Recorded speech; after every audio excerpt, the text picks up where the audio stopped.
Не скучной тройка борзая бежит, колокольчик однозвучный утомительно гремит. Что-то слышится родное в долгих песнях ямщика, то разгулье удалое, то сердечная тоска.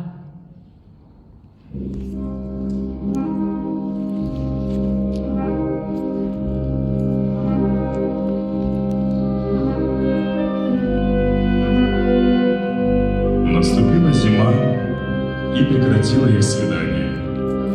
Но переписка сделалась тем живее. Владимир Николаевич в каждом письме умолял ему предаться ему, венчаться тайно, скрываться несколько времени, а потом броситься к ногам любящих родителей, которые, конечно, будут тронуты героическим постоянством и несчастьем любовников, и скажут им непременно: «Дети, придите в наши объятия».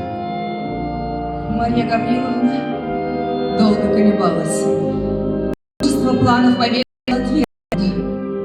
Наконец она согласилась. В назначенный день она должна была не ужинать и удалиться в свою комнату под предлогом головной боли.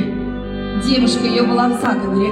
Обе они должны были выйти в сад через заднее крыльцо, за садом найти готовые сани, садиться в них и ехать за 5 верст от Ненарадова в село Жадрино, прямо в церковь, где Владимир должен ожидать. Накануне решительного дня Марья Гавриловна не спала всю ночь. Она укладывалась, укладывала белое платье, написала длинное письмо родителям. Она прощалась в самых трогательных выражениях, извиняла свой проступок, неодолимую силу страсти, и оканчивала тем, что блаженнейшую минуту жизни почтит она ту, когда позволено будет ей броситься к ногам дрожайших ее родителей. Запечатав оба письма тульской печаткою, на которой изображены были 2 пылающих сердца с приличной надписью, она бросилась на постель перед самым рассветом и задремала. Но и тут ужасные мечтания поминутно ее пробуждали. То казалось ей, что в самую минуту, как она садилась в сани, чтобы ехать венчаться, отец ее останавливал, с мучительной быстротой тащил ее по снегу и бросал в темное бездонное подземелье. И она летела, стремглав, с неизъяснимым замиранием сердца. То видела она Владимира, лежащего на траве, бледного, окровавленного. Он, умирая, молил ее пронзительным голосом поспешить с ним обвенчаться. Другие же безобразные, бессмысленные видения неслись перед нею одно за другим. Наконец она встала, бледнее обыкновенного, и с непритворной головной болью.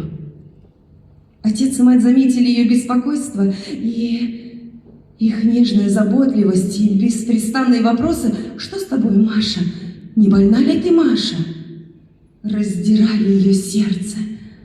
Она старалась их успокоить, казаться веселой, но не могла.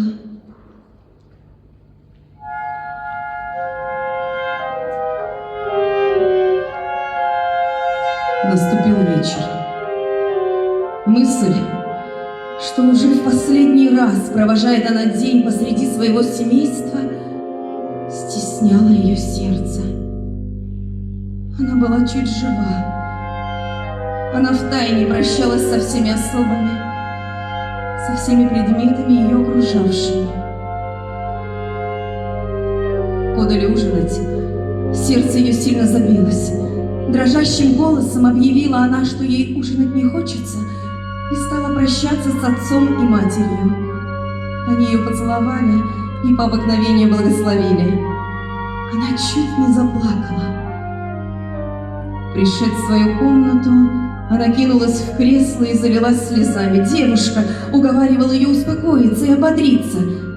Все было готово.